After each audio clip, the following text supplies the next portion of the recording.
আসসালামু আলাইকুম রহমতুল্লাহ। আশা করি আল্লাহর অশেষ রহমতে আপনারা সকলেই ভালো আছেন। তাই আপনাদের সামনে নতুন আরেকটি ভিডিও নিয়ে হাজির হলাম।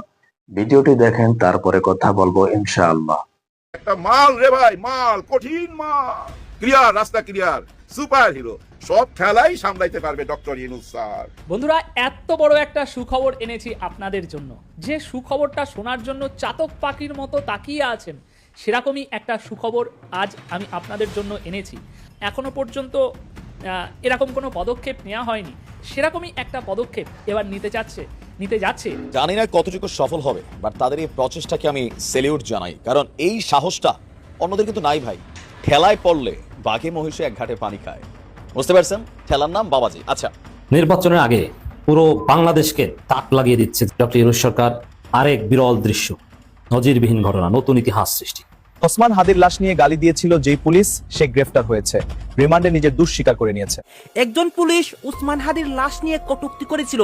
এইটাকে কেন্দ্র করে এখন নতুন তথ্য আসে এবং সেই পুলিশ আটক হয়। পুলিশ উসমান হাদিকে নিয়ে নিজের মুখে যে অনেক তথ্য স্বীকার করে, সেই তথ্যগুলো আপনাদেরকে দেখাবো। শহীদ শরীফ ওসমান হাদি ভাইয়ের হত্যা মামলার সাথে বিএনপি যেভাবে ওতপ্রোতভাবে জড়িত হয়ে গিয়েছে, ওই জায়গা থেকে বিএনপিকে আর পিছু হটার কোনো সুযোগ নাই। কারণ বিএনপিকে এখন মোকাবেলা করতেই হবে শহীদ শরীফ ওসমান হাদি ভাইয়ের সাথে। তাদের যে জড়িত থাকার বিষয়টি, যে শরীফ ওসমান হাদি ভাইয়ের হত্যা মামলার সাথে মির্জা আব্বাস জড়িত থাকতে পারেন, এটা মোটামুটি প্রায় 98% শিওর। ব্যাপারটা কত সুন্দর সমাধান, কত সহজ। ইনকিলাব মঞ্চের কর্মীরা, নেতারা, দায়িত্বশীলরা গত 1.5 মাস যাবৎ তারা বিচার চেয়ে আসছে। সেখানে বাংলাদেশের মানবাধিকার বিষয়ক উপদেষ্টা আদিলুর রহমান গিয়ে উপস্থিত হতে পারতেন, স্পষ্ট বলতে পারতেন এই বিচার আমরা চাই, আন্তর্জাতিক মিডিয়াতে নিউজ হয়ে যেত। সুতরাং ইনকিলাব মঞ্চের বিক্ষোভ সমাবেশ চলতেছে, সেখানে আসিফ নজরুল গিয়ে হাজির, আমি এই বিচার চাই, অন্তত আন্তরিকতাটা তো প্রকাশ পেত। আজ শুক্রবার, গতকাল ফ্রাইডে যখন ইনকিলাব মঞ্চের অবস্থান কর্মসূচি চলছিল, তখন 2-4 জন উপদেষ্টা চলে আসতে পারত, পুলিশের আইজি চলে আসতে পারতো। তোমরা কি চাও? কেন আইজির কি চ্যাটের বাল হয়ে গেছে? আইজি তো নিজেই এসে বলতে পারতো তোমরা কি চাও, এখানে বসলে তো সমস্যা হবে, এটাও তো বলতে পারতো। তখন তো সমস্যার সমাধান হয়ে যেত। কেন তারা হামলা করলো? ইভেন কি আজকে জুমার নামাজের সময় একজন উপদেষ্টা চলে আসতে পারতো, প্রধান উপদেষ্টার প্রেস সেক্রেটারি, সে চলে আসতে পারতো। আর আপনি আইজি বলেন, স্বরাষ্ট্র সচিব বলেন, এরা তো এই দেশের জনগণের কামলা। যারা আন্দোলন করেছে তাদের মা বাবার ট্যাক্সের টাকাই তো এদের বাচ্চা কাচ্চারা পড়ায়। স্বরাষ্ট্র উপদেষ্টার বাচ্চা কাচ্চা কার টাকায় পড়ায়, কার বাসায় থাকে? এদেশের মানুষের টাকা এসব, তাই না? সেনা প্রধান কার টাকা চলে? তার পোশাক কার টাকা? তার বইয়ের, তার বাচ্চা কাচ্চার খরচ কে দেয়? এদেশের মানুষ দেয়। কার বিরুদ্ধে আপনারা ক্ষোভ প্রকাশ করেন? এমনকি ডক্টর ইউনূস তো বলতে পারতেন যে আমি আসতেছি, বা কালকে তোমাদের সাথে দেখা করব, অথবা আপনাদের রবিবারে তোমাদের সাথে দেখা করব, এই কথা বলতে পারতো না? কোন সাহসে শুয়োর, ছাগল, বেয়াদব, অসভ্য, অকৃতজ্ঞ কর্মচারী পুলিশের মাসুদ এদের উপর হামলা করে? পুলিশ কমিশনার বলে পিঠে সাফা করে দাও। এই দুঃসাহস তারা সেই আওয়ামী ফ্যাসিবাদের সময় থেকেই পুষে রেখেছে। শরীফ ওসমান হাদির বাবা কি এদেশের মানুষকে ট্যাক্স দেয় না? শরীফ ওসমান হাদি নিজে কি এদেশের মানুষের জন্য অনেক করে নেই? নিজে এদেশের মানুষ হাজার হাজার মানুষকে সচেতন করেছে না? অনেক আহত শহীদের পাশে দাঁড়িয়েছে শরীফ ওসমান হাদি, অনেক অনেক শহীদের পাশে দাঁড়িয়েছে, আহতর পাশে দাঁড়িয়েছে। আহতরা তো জীবন্ত শহীদ, যারা আহত শহীদ তাদের পাশে দাঁড়িয়েছে না শরীফ ওসমান হাদি? কোন দুঃসাহসে, কোন মোটিভেশন থেকে, কোন দূরবসন্তি থেকে এখানে হামলা চালিয়েছে? আসলে যেসব পুলিশ, বিজিবি সদস্য এবং গুপ্ত ছাত্রলীগ এখানে হামলা চালিয়েছে, এরা প্রত্যেকেই চাইছে যে নির্বাচন না হোক, এবং তাদের এই অভিপ্রায় ইনকিলাব মঞ্চের কর্মীদের উপর চাপিয়ে দিয়েছে। তারা তাদের ভাই হারিয়েছে। শরীফ ওসমান হাদি তাদের ভাই, এদেশের তরুণদের ভাই, আমাদের ভাই। তারা তার বিচার চাইছে। তারা বলছে না আমাকে 10,000 টাকা দাও, আমাকে 20,000 টাকা দাও, আমাকে 1 কোটি টাকা দাও। তারা তোমাদের কাছে ভিক্ষা চাইতে আসে নাই। তাদের এদেশের আপামর জনসাধারণের মানুষের টাকাই এসব পুলিশেরা বেতন ভোগ করছে, এসব অস্ত্রের টাকা দেয়া হচ্ছে, এদের পোশাকের টাকা দেয়া হচ্ছে। কত বড় দুঃসাহস, কত বিশ্রী মানসিকতা, কত পশুর চিন্তা চেতনা! এদের কি পারিবারিক শিক্ষা, এদের কি প্রাতিষ্ঠানিক শিক্ষা, এদের কি পড়াশোনা? এরা তাদের উপরে হামলা করতে চায়। এই কাজটা তো হাসিনা করেছে। হাসিনা তার ক্ষমতায় থাকার বৈধতা হারিয়ে ফেলেছে বহু আগে, কিন্তু সেই বৈধ অবৈধর অবস্থান যখন শক্ত হয়ে যায়, মুখোমুখি হয়ে যায়, তখনই হাসিনা পালিয়ে যেতে বাধ্য হয়। ওয়াকারের মতো আত্মীয় স্বজন হাসিনাকে রক্ষা করতে পারেনি। আব্দুল্লাহ আল মামুনের মতো বাস্টার্ড পুলিশেরা তাকে হাসিনাকে রক্ষা করতে পারেনি। ফজলে আলাহি আকবর ডিজিএফ এর প্রধান হাসিনাকে রক্ষা করতে পারেনি। সবাই নজর রাখবেন, এই পুলিশ কমিশনারের বিচার আরো প্রাকৃতিক বিচারটা আরো ভয়াবহ হবে। সে একসময় পাগল হয়ে যাবে, এই মাসুদ একসময় পাগল হয়ে যাবে, তার বউ পাগল হয়ে যাবে। দেখবেন এদের কাঁচা অভিশাপে এরা সব তছনছ হয়ে যাবে। কি কারণে এরা হামলা করেছে এদের উপরে? মাসুদ কি এসে বলতে পারতো না, জাবেরের সাথে কথা বলতে পারতো না, ভাই তোমরা কি চাও? সহজ, আমরা এইভাবে তদন্তটা চাই। ঠিক আছে, ঊর্ধ্বতনের সাথে কথা বলো, তোর বসকে ফোন দে, কমিশনারকে ফোন দে, আইজিকে ফোন দে। বাস আজকের এখন না হোক, কালকে রবিবার তোমাদের সাথে আমরা কথা বলবো, তোমাদের আশ্বাস নিয়ে আমরা আলোচনা করব। তোরা জানোস ইনকিলাব মঞ্চের পোলাপান হলো এই বাংলাদেশের সবচাইতে নিষ্পাপ, মেধাবী এবং স্বচ্ছ সৎ চিন্তার অধিকারী তরুণ। তাহলে কোন সাহসে, কোন উদ্দীপনায়, কার খোঁচায়, কোন ফ্যাসিবাদের মোটিভ থেকে তোরা এই ছাত্রদের উপর হামলা করেছিস? অথচ এটার সমাধান হওয়া ছিল খুবই সহজ। ইলেকশন ভালো হবে কিনা, হলে কি হবে, কে জিততে পারে, এগুলো সম্পর্কে আমার একটা জাস্ট ধারণা। এটা গণকের কাজ না, গণকগিরি করে আমি বলবো না এইসব কথাগুলা। ঘটনার সিমটম গুলা, লক্ষণ গুলো দেখে, অভিমুখ দেখে যা মনে হচ্ছে সেগুলো প্রসঙ্গে কথা বলবো, কিন্তু খুব সিরিয়াস কথা একটু, কারণ ইলেকশন আর খুব বেশি দেরি নেই, মানে 12 তারিখ আসতে দেরি নেই। এর উপরে আবার তার 48 ঘন্টা আগে সমস্ত প্রচার প্রচারণা বন্ধ হয়ে যাওয়ার কথা, প্রচার প্রচারণা তৎপরতা বন্ধ হয়ে যাওয়ার কথা। ফলে বুঝতেই পারতেছেন প্রথম ফেলিওরটা হবে ইউনূস সাহেবের। আগে বলেছে ইলেকশনে কে জিতবে, না ইউনূস সাহেব তো দাঁড়ান নাই, কিন্তু প্রথম ফেলিওরটা তার। কিরকম? উনি যেভাবে সাজিয়ে রাখছিলেন সবকিছু। আমি অনেকদিন আগে আপনাদেরকে একটা কথা প্রায় বলি, অনেকদিন আগে থেকে, কয়েকদিন আগে থেকে, যে আমার কি লাভ। সবাই আছে আমার কি লাভ বুঝতে, নিশ্চয় আছে আমার কি লাভ। হিসেবে লাভের খাতায় 1 নম্বর আছে যে উনি প্রেসিডেন্ট হইতে চায়। প্রেসিডেন্ট হতে চাইলে ওনার প্ল্যান হলো, পরিকল্পনা যেভাবে এটা হতে পারে বলে উনি মনে করেন, বা যেভাবে হলে উনি খুশি হবেন, অন্য কোনো ভাবে হলে হবে না, কিন্তু যেভাবে হলে হবে সেই বিষয়টা হলো এই যে উনি একটা উচ্চ কক্ষ বাড়াবেন আগে। এক কথায় বললে সংবিধান সংস্কার করবে, ওটা কেস নিতে ফেললে, চাপে ফেললে, তারপরে উনি সেই সংবিধানটাকে বদলে যেভাবে বানায় নিবেন, তাতে উনি বিরাট ক্ষমতার একটা প্রেসিডেন্ট হবে। না চুপুর মতো না, হালকা পাতলা প্রেসিডেন্ট না, প্রধানমন্ত্রী বা হাসিনার হুকুমে উঠতে হয় বুঝতে হয়, ওই প্রেসিডেন্ট না। একবারে উনি সেলফ রুলের মতন একটা বিরাট কিছু করতে পারেন, প্লাস ক্ষমতার একটা বিরাট অংশ নিজেতে নিজেরই প্রেসিডেন্ট হিসেবে নিয়ে রাখবেন। উচ্চ কক্ষের ভিতরে একটা বিরাট ক্ষমতা দিয়ে রাখবেন উনি, এবং ওই উচ্চ কক্ষটাকে ওইটি থাকবে তার কন্ট্রোলে, ছলে বলে কৌশলে ওটার 51% কন্ট্রোল ওনার হাতে যেন থাকে। আর ইউনূস সাহেব এই যে ছাত্ররা ইউনূস সাহেবকে ক্ষমতা বসেছে, ওই ছাত্রদের কান্দে চুইয়া আওয়ামী লীগের তৎপরতা নিষেধ হয়েছে। এইভাবে জিনিসটা হয়েছিল। আর এখন বলতেছে তারেক আবার পুরোনো গান গাইতেছে আগের স্টাইলে, হাসিনা নিষিদ্ধ হবে কিনা আমি জানি না মতন যেভাবে তার কখনো বলতেছিল, এখন বলতেছে না জনগণ চাইলে আর ওরা যদি আসতেছে আসবে, অর্থাৎ সে গ্রিন সিগন্যাল দিচ্ছে। এইটাই ইন্ডিয়ানরা ওয়েট করতে বসেছিল। এটা তারেকও জানে যে তারেককে ক্ষমতা বসানো তাদের লক্ষ্য না, তাদের লক্ষ্য হলো যে ইমিডিয়েট 1-2 বছর ক্ষমতায় রাখা তারেককে, সো দ্যাট তারা একটা পরিস্থিতি পরিবেশ তৈরি করে দিয়ে হাসিনার দল বা হাসিনার দেশে ফিরে একটা ব্যবস্থা করে দেয়। ব্যবস্থা করে দেওয়ার পরে এইবার বিএনপিকে বাগাই দিয়ে তারা হাসিনাকে ক্ষমতায় বসাবে, তারা হাসিনাকেই চাই। বাট সম্প্রতি আরেকটা কাণ্ড করছে, ফিজিক্যাল কারণে হাসিনা আনফিট আসলে। সেটার কারণে সেটা বোঝা গেল যখন জয় আবার একটা সাক্ষাৎকার দিয়েছে, দিয়ে বলতেছে না মা আনফিট, আর মাকে ইন্ডিয়ানরা রেখে দিবে, ওখানে ভালো থাকবে উনি। অর্থাৎ ইনডাইরেক্টলি স্বীকার করে নিচ্ছে মাকে এই যে ফাঁসির আদেশটা নিয়ে তার দেশে যাওয়া সম্ভব হবে না, তো ওনার ওখানেই থাকবে, ওখানেই থাকুক, ভালো থাকবে না।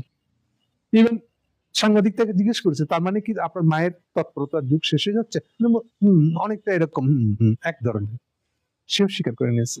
ফলে ওটা দিয়ে পরিষ্কার ছিল আমাদের কাছে যে হাসিনা নিজের সম্পর্কে কি মনে করে, ঠিক ফিরবে না। এই জন্য এটাও আবার এই অ্যাডজাস্টমেন্ট গুলো হয়ে গেছে।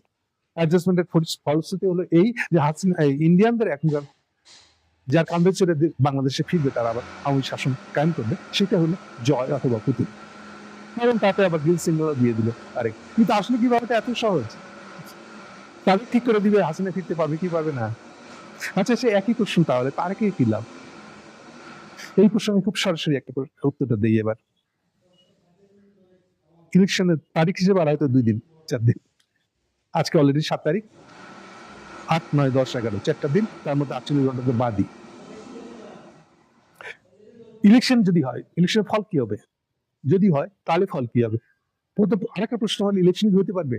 আমি আগে বলেছি, এখনো বলতেছি, এই সবটাই নির্ভর করতেছে ইউনূস সাহেবের উপরে। উনি যদি মনে করেন যে ইলেকশনটা কন্টিনিউ করবেন, হতে দিবেন, তাহলে হবে। যদি মনে করেন হতে দিবেন না, তো হবে না। শহীদ শরীফ ওসমান হাদী ভাইয়ের হত্যা মামলার সাথে বিএনপি যেভাবে ওতপ্রোতভাবে জড়িত হয়ে গিয়েছে, ওই জায়গা থেকে বিএনপিকে আর পিছু হটার কোনো সুযোগ নাই। কারণ বিএনপিকে এখন মোকাবেলা করতেই হবে শহীদ শরীফ ওসমান হাদী ভাইয়ের সাথে। তাদের যে জড়িত থাকার বিষয়টি, হয়তো তারা নির্দোষ প্রমাণ হতে হবে, এটার সুযোগ তাদেরকে দেওয়া হবে, অথবা তারা এই যে হত্যা মামলার সাথে জড়িত, এটা হয়তো বা প্রমাণিত হবে। কিন্তু এটাতে অস্পার হবেই, এটা থেকে আর পিছু হটবার বিএনপির কোনো সুযোগ নাই। যেহেতু মির্জা আব্বাসকে এটার মধ্যে ইনভলভ করা হয়েছে, মির্জা আব্বাসের যে খাসালত, মির্জা আব্বাসের যে বর্তমান বিহেভিয়ার, এগুলো সবকিছু পর্যালোচনা করলে দেখা যায় যে শরীফ ওসমান হাদী ভাইয়ের হত্যা মামলার সাথে মির্জা আব্বাস জড়িত থাকতে পারেন। এটা মোটামুটি প্রায় 98% শিওর। যদিও আমরা জানি ভারতের একটি অংশ আছে, বাংলাদেশের ডিজিএফআই সহ অনেকেই আছে, কিন্তু নাম হয়তো বা বলতে পারতেছেন না। কিন্তু বিএনপিও আছে। এই বিএনপি যে আছে, এটা আর এখন কেউ অস্বীকার করে না, কেউ অবিশ্বাস করে না, বরং তার বিপরীত যদি কেউ বলে, তখন তাদেরকে অবিশ্বাস করে এবং তাদেরকে বলে আপনারা হয়তো মিথ্যা বলতেছেন। সুতরাং বিএনপির আর এই জায়গা থেকে বেরিয়ে যাওয়ার কোনো সুযোগ নাই, কোনো রাস্তা নাই, সব রাস্তা বন্ধ। আমরা দেখেছি যে ইউনূসের পুলিশকে যেভাবে সংস্কার করা হয়েছিল, পোশাক বদল করা হয়েছিল, অথবা যে 5 আগস্টের পরবর্তী সময়ে ইউনূসের পুলিশকে যেভাবে আমরা চেয়েছিলাম যে তারা হয়তো সৎ হয়ে যাবে, ধার্মিক হয়ে যাবে, কিন্তু আমরা তো তা পাই নাই। এই সংস্কার করার মধ্য দিয়ে যে পুলিশকে আমরা পাবার কথা ছিল, ওই পুলিশটা আমরা পাই নাই। আমরা দেখেছি যে হাসিনার পুলিশ কিভাবে বেদরক পিটাইতো, জনগণের সাথে খারাপ ব্যবহার করত। আমরা দেখেছি ইনকিলাব মঞ্চের সাথে খারাপ ব্যবহার করতে গতকালকে। আমরা দেখেছি যে এই যে জুমাদের উপরে, এই যে সম্পাদের উপরে, এই যে সালাউদ্দিন আম্মারদের উপরে, এই যে আব্দুল্লাহ জাবের, তাদের উপরে যারা একনিষ্ঠ সহচর, একনিষ্ঠ সঙ্গী ছিল ইনকিলাব মঞ্চের প্রতিষ্ঠাতা শহীদ শরীফ ওসমান হাদী ভাইয়ের, এই শহীদ শরীফ ওসমান হাদী ভাইয়ের একনিষ্ঠ সঙ্গীদের উপর যেভাবে অত্যাচার করা হয়েছে। আমরা আরো দেখেছি যে একজন মাদ্রাসার ছাত্র ভাই আমাদের আসছেন, তো এই ভাইকে কিভাবে বেদরক পিটিয়েছে। তিনি কোনো প্রতিবাদ করেন নাই, তিনি কোনোভাবে আটকান নাই, কিন্তু তিনি মার খেয়েছেন। এই যে মার খাওয়া, এই যে মার দেয়া, এই যে মার দেওয়ার যে টেন্ডেন্সি, যেটা আমরা বর্ষা বিপ্লবের আগেও দেখেছিলাম, এখনো আমরা দেখতে পাচ্ছি। তার মানে এই পুলিশের কোনো পরিবর্তন হয় নাই।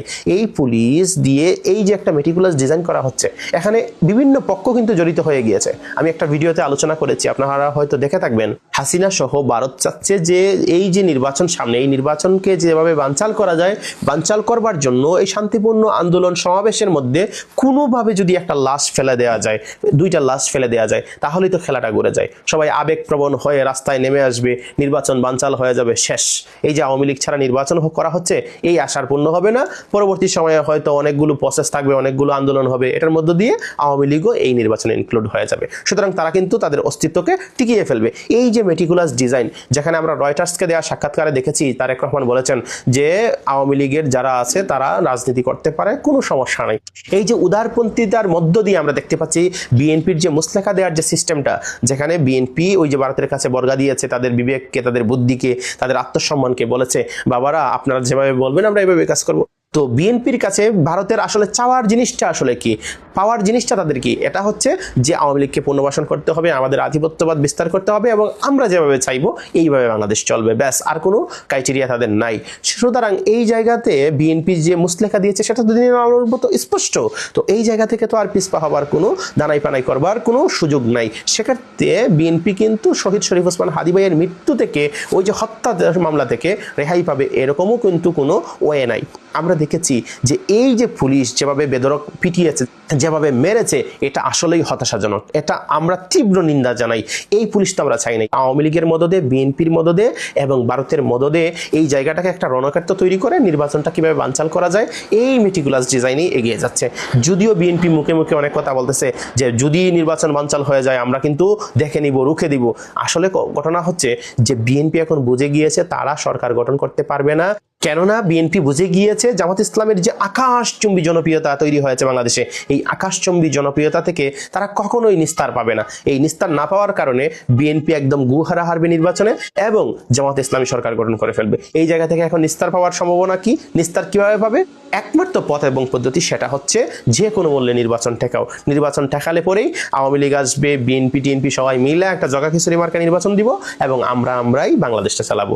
এজন্যই এই ইনকিলাব মঞ্চের শান্তিপূর্ণ আন্দোলনকে তারা রণক্ষেত্র বানানোর চেষ্টা করেছে। যদিও ইনকিলাব মঞ্চে পরে তাদের যে আন্দোলন সেটা বন্ধ করেছে এবং এই বন্ধ করার পরবর্তী সময়ে আমরা দেখেছি যে এই যে তাদের বিবৃতি দিয়েছে, তারা এই যে এক বুক দুঃখ হতাশা, এই হতাশা কিন্তু আমাদের জন্য, এই হতাশা কিন্তু ইন্টারিমের জন্য, এই হতাশা সম্পূর্ণ বাংলাদেশের মানুষের জন্য। আমাদের ভাই আল্লাহর জিম্মায় চলে গিয়েছেন, কিন্তু আমাদের ভাইয়ের সঙ্গী সাথীদেরকে এভাবে বেদরক পিটাবেন, মারবেন, এগুলো আমরা কখনো সহ্য করতে পারি না। আমরা এর বিচার বাংলাদেশে করবই করব ইনশাআল্লাহ। জামাত ইসলাম যদি সরকার গঠন করতে পারে অবশ্যই শহীদ শরীফ ওসমান হাদী ভাইয়ের বিচার বাংলার মাটিতে হবে। সে যত বড় তালেবরই হোক, সেই যত ধরনের বড় নেতাই হোক না কেন, বিএনপি থাকুক, আওয়ামী লীগ থাকুক, আর ওই যে ভারত থাকুক, কাউকেই ছাড় দেওয়া হবে না। আমরা কখনোই আপোষ করব না, কারণ আমরা যদি বেঁচে থাকি তাহলে 1 মিনিটও বাঁচবো সিংহের মতো, আর যদি মরে যাই তাহলে সিংহের মতোই আমরা 1 মিনিটে হলেও মরে যাব। এতে আমাদের কোনো আক্ষেপ নাই, কারণ আমরাই বাংলাদেশ। ইনকিলাব জিন্দাবাদ। নাটকীয়ভাবে অনেকটা সিনেমেটিক স্টাইলে ডক্টর ইউনূস সরকার, ছাত্র জনতা, জামাত জোটের প্রত্যাশা, দৃষ্টিভঙ্গি, পদ্ধতি মিলে গিয়েছে। অতএব নির্বাচনের ফলাফল কোন দিকে যাবে, জাতি কোন দিকে ভোট দিবে, এটা স্পষ্ট। কোনো কারচুপি দরকার নেই। বাংলাদেশপন্থী সমস্ত শক্তি, 24পন্থী শক্তি, 71পন্থী শক্তি, দুর্নীতি বিরোধী শক্তি, চাঁদাবাজ বিরোধী শক্তি, ছাত্র জনতার শক্তি, ইসলামী শক্তি যখন সব এক জায়গায় থাকে তখন তাদেরকে কেউ পরাজিত করতে পারে না। দর্শক দেখেন, এখানে বাংলাদেশে জাতীয় নির্বাচন হতে যাচ্ছে। সেখানে ডক্টর ইউনূস সরকারের সাব অবস্থান গণভোটে হায়ের পক্ষে, সংস্কারের পক্ষে। ইউনূস নিজে সরাসরি হা ভোট দিতে বলছেন। এদিকে সাদিক ক্যামেরা হা ভোটের পক্ষে আলাদা আয়োজন করছে এবং সম্মিলিত ছাত্র সংসদ মানে পুরো ছাত্র জনতা হা ভোটের পক্ষে সরাসরি রাজপথে নামছে। অন্যদিকে ছাত্র দলের মুখে বোমা মারলেও, ককটেল মারলেও হায়ের পক্ষে একটা টু শব্দও বের হয় না। একদিকে ইউনূস সরকার হায়ের পক্ষে দাঁড়াচ্ছে, আর একদিকে ছাত্র জনতা হায়ের পক্ষে, আর একদিকে সেই এনসিপি, আর একদিকে জামাত, আমিরে জামাত। এরা কিন্তু মিলে যাচ্ছে। এখন জামাত, শিবির, ছাত্র জনতা, নির্বাচিত ছাত্র সংসদ, জুলাই যোদ্ধারা, এমনকি ইউনূস সরকার, যে ইউনূস সরকার জুলাই লেগেসি বহন করে, জুলাইকে ওন করে, কন্টেন করে, জুলাই সনদ বাস্তবায়ন করে দেয়া এটা তাদের মৌলিক দায়িত্ব হিসেবে তারা মনে করে। এই জন্যই তারা হা ভোটের পক্ষে। এই শক্তিগুলো এক হয়ে গেছে। আমি বলছি না যে এই শক্তিগুলো এক হয়ে যাওয়া মানে তারা ভোট কারচুপি করে হলেও জিতবে না, এটা কোনো প্রয়োজন নেই। সহজ হিসাব দেখেন, যদি ইউনূস নিজে কি ভোট দিবেন না দিবেন, সরকারের লোকজনকে ভোট দিবেন না দিবেন, তার কোন পক্ষে দিবে? উপদেষ্টারা ভোট দিবে না দিবে, তাদের পরিবার আছে না, তারা কি না ভোট দিবে? নেবা, তারা হা ভোট দিবে। আর হা ভোট দিলে যারা হা ভোটের পক্ষে, যে দল যারা হা ভোট বাস্তবায়ন করবে, আর ওই জাতীয় সংসদ নির্বাচনের ভোটটা কি তাদের দিবে না যারা বাধ্য হয়ে একবার হা ভোটের পক্ষে বলে আবার গর্তে লুকিয়েছে সেই বিএনপিকে দিবে? খুব সহজেই বোঝা যায় নির্বাচন সুষ্ঠু হবে এবং সরকারের লোকজন হা ভোট দিবে এবং অনিবার্যভাবে তারা জামাত জোটকে ভোট দিবে। এই ভোট দেওয়া তাদের অধিকার, এটা তাদের পছন্দ। কিন্তু তারা জাতীয় নির্বাচনে ওভারঅল তারা নিরপেক্ষ, কারণ তারা সুষ্ঠু ভোট চায়। যেহেতু তারা হা ভোটের পক্ষে প্রচারণা চালাচ্ছে, এবার জামাত এনসিপি সরাসরি হা ভোটের পক্ষে, এটা কিন্তু একটা মিল। এই মিল জামাতকে শিবিরকে অনেক অ্যাডভান্টেজ দিচ্ছে। এই জায়গায় যদি ছাত্রদল বিএনপি মিল রাখতে পারতো তাহলে তারা জামাতের চেয়ে এখানে খুব সহজে এগিয়ে যেত, কিন্তু না, তাদের কপাল খারাপ। এই জায়গায় একটা ধরা খেয়েছে এবং এর মাসুল তাদেরকে দিতে হবে। তো দর্শক, সব মিলে পরিস্থিতি এমন দাঁড়িয়েছে যে জামাত জোট জিতবে, এটা অনিবার্য। কারণ ছাত্র জনতা যে পক্ষে এবং ক্ষমতার হকদার যারা, ক্ষমতার হকদার এই কথাটা আমি বারবার বলি, একটা দেশ স্বাধীন হলে অথবা একটা গণঅভ্যুত্থান হলে, এরকম কোনো অঘটন ঘটলে ওই ঘটনাটা যারা ঘটায় তারা ক্ষমতা পাবে, এটা তাদের হক। পৃথিবীর ইতিহাস এটা বলে, বাংলাদেশের ইতিহাস এটা বলে। 1971 সালের পর রাষ্ট্র ক্ষমতা কিন্তু আওয়ামী লীগই পেয়েছিল। একটা পর্যায়ে এসে আবার মানুষ অন্য কিছু পছন্দ করবে, কিন্তু প্রথমবার রাষ্ট্র ক্ষমতাটা যারা ঘটনা ঘটায় তারাই পায়। সেই হিসেবে এনসিপির ক্ষমতা হকদার তারা ক্ষমতা পাওয়ার। ছাত্র জনতার সাথে কেউ পারে না, এটা বাংলাদেশে না, এটা ওয়ার্ল্ড চেঞ্জের সাথে কেউ পারে না। অতএব দর্শক, এখানে পরিস্থিতি যেদিকে যাচ্ছে, জামাত, শিবির, এনসিপি, ডক্টর ইউনূস সরকার তারা ব্যর্থ হবে না, তারা জিতে যাবেন।